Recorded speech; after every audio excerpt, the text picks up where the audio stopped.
Queridos irmãos e irmãs, vou meditar na liturgia da solenidade da Transfiguração do Senhor. A Igreja omite o 18º domingo do tempo comum para podermos celebrar essa solenidade. Lembrando que estamos iniciando o mês vocacional. E no primeiro domingo, nós rezaremos pelas vocações ordenadas, pelos bispos, pelos padres e pelos diáconos. Se você ainda não é inscrito nesse canal, toque aí, se inscreva para receber notificações de novas publicações de homilias dominicais e solenidades. Seja bem-vindo ao nosso canal do YouTube. Os textos são apresentados para reflexão pela leitura do livro do Daniel, profeta Daniel, capítulo 7, versículo de 9 a 10. O salmo responsorial é o salmo 96. Como segunda leitura da segunda carta de Pedro, capítulo 1, versículo 16 a 19.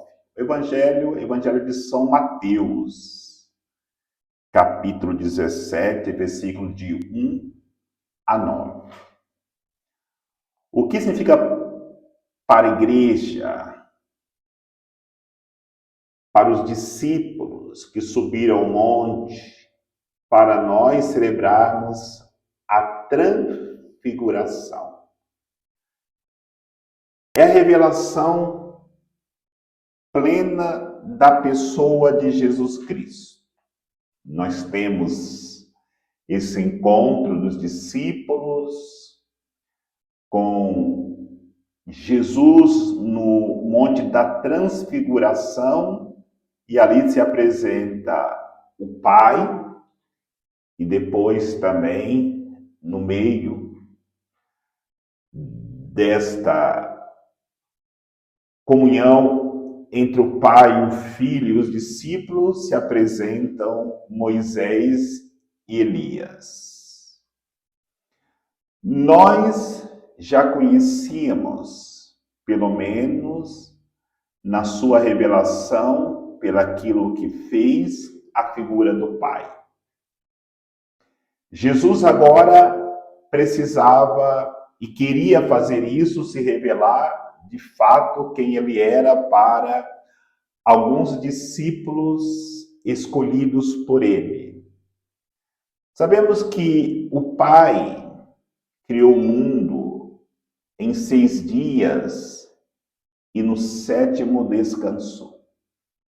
A obra da criação, embora sempre realizada na figura da Santíssima Trindade, é apresentado o Pai como um grande Criador.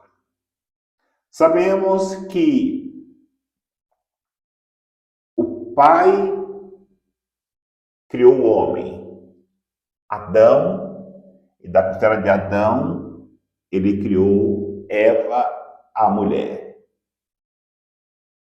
E colocou o homem para dominar toda a obra da sua criação.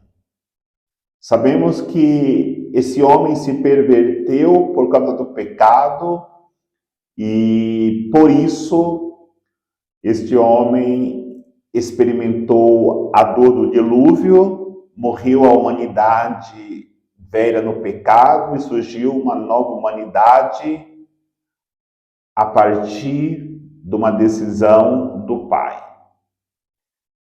Mas quem é Jesus? Apenas o filho do carpinteiro, como as pessoas de Nazaré o conhecia? Um homem comum? Nesses questionamentos está a importância da solenidade da transfiguração.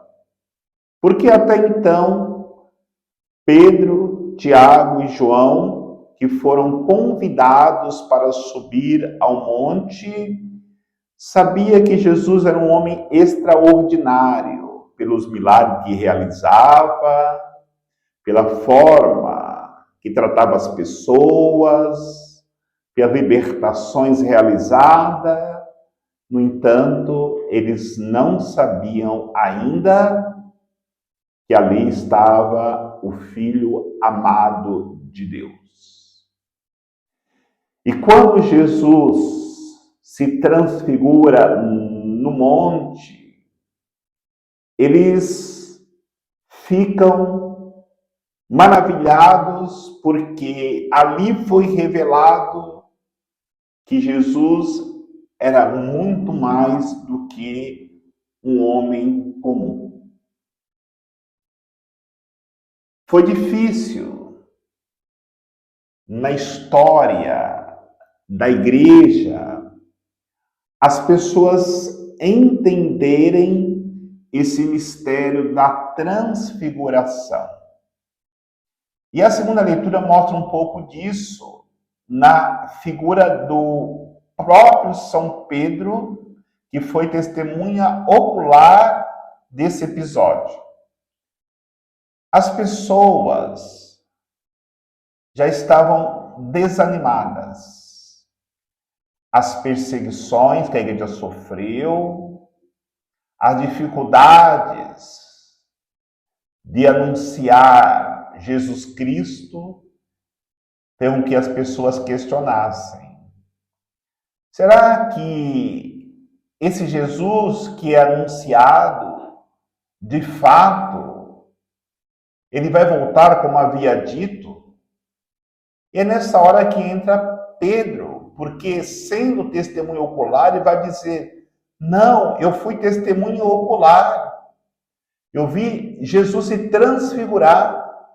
Ele é verdadeiramente o Filho de Deus, que se apresentou para resgatar a humanidade da morte que sofrera por causa do pecado. Aí entramos em todo esse mistério da transfiguração. Quando no monte o Pai revela quem é Jesus. Este é o meu Filho amado, escutai. Sabemos que Deus, de muitas formas, de muitas maneiras, tentou resgatar o seu povo que outrora havia se perdido pela desobediência no pecado. O próprio Moisés, que aparece no monte, que é a figura da lei, tentou impor a lei para que acreditassem e se voltassem para Deus. A primeira figura que ele tentou impor a lei é para a figura de Faraó, que nós sabemos que endureceu o coração e foi necessário enviar algo que não é próprio de Deus, as pragas do Egito, para que a lei do Faraó fosse superada pela lei de Deus, até que o seu coração endurecido se abrisse para aceitar os preceitos, aceitar a lei de Deus. E nós sabemos da história que somente ao preço do sangue do seu povo e de maneira de que não queria aceitar, Faraó teve que aceitar. Moisés apresentou a lei depois ao povo, caminhando pelo deserto. E nós sabemos a dificuldade desse povo acolher a lei de Deus, a dificuldade desse povo de aceitar os preceitos de Deus. Mas sempre prevalecia a vontade de Deus. E quando aparece Moisés no monte, na transfiguração de hoje, é Deus revelando que agora o Cristo transfigurado imporá não mais a lei, mas o amor. No momento que nos encontrarmos com o amor de Cristo, tudo será transformado, será transfigurado nas nossas vidas, na vida da humanidade, na vida de cada família que tem esse encontro pessoal com a pessoa de Jesus Cristo. A segunda realidade que precisamos refletir é a figura de Elias. Se Moisés representa a lei, que é transfigurada agora no amor, na pessoa de Jesus Cristo transfigurado, Elias é a figura do profeta. É o profeta que lutou contra a idolatria em Israel e lutou com os poderosos, o rei Acabe, a rainha Jezabel, por causa da profecia, por causa da palavra, Elias foi perseguido de morte. A palavra anunciada pelo profeta Elias não era só palavra anunciada contra os inimigos, mas também era palavra de conversão daqueles que Deus queria chamar para se tornarem profetas. Lembremos, quando Elias passa e com a palavra do profetismo, ele chama Eliseu. E ao chamar Eliseu, Eliseu vai, deixa tudo e começa a seguir Elias, e depois se torna também o grande profeta de Israel. Só que agora, quem vai ser o novo profeta? Quem vai ser a própria palavra é o Cristo transfigurado. Que transfigurado, ele anuncia aos poderosos do mundo.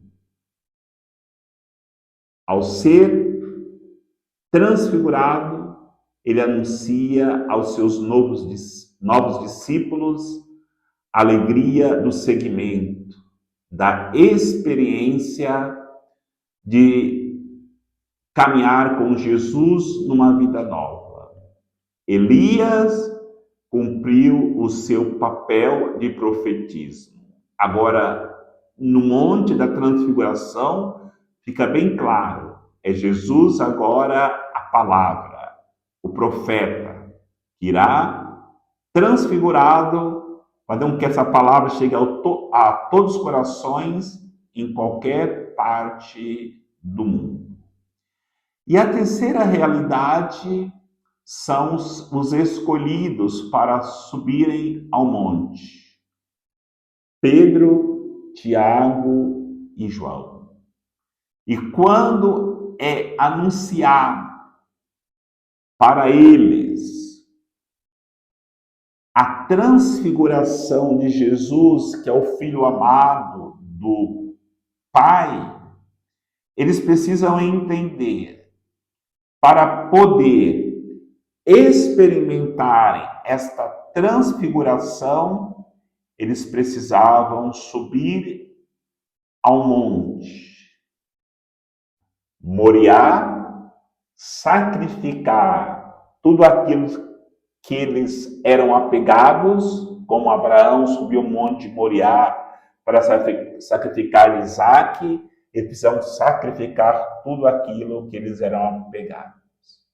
Eles precisavam subir ao Monte das Oliveiras, passar pelo sacrifício da paixão de Jesus Cristo.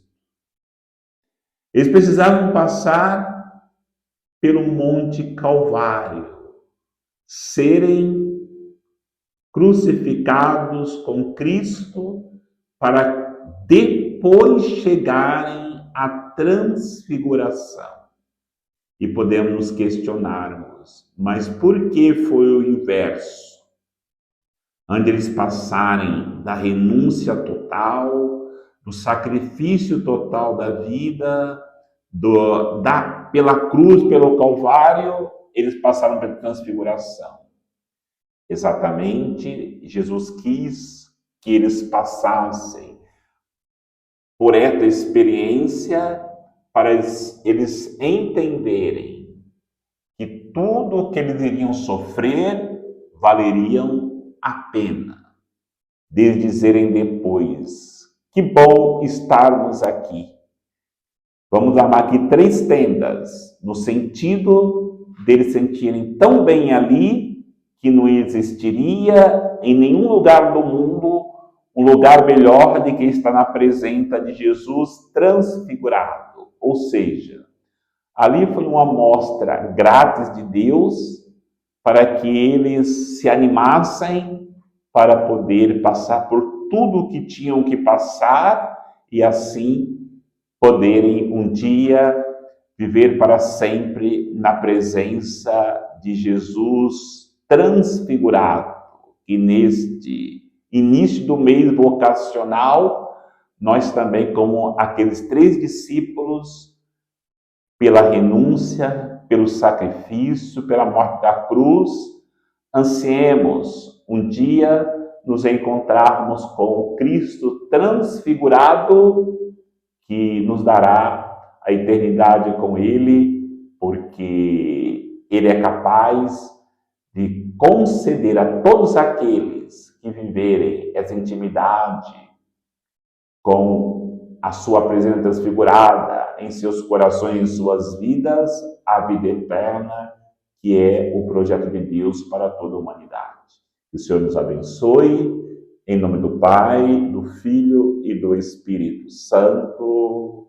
Amém. Feliz Dia dos Padres para todos os sacerdotes que nos acompanham aqui e para os 415 mil sacerdotes que existem em todo o mundo, para que Deus possa abençoar a todos e conceder a graça nesse dia de renovar o seu sacerdócio, olhando para a figura de São João Maria Vianney.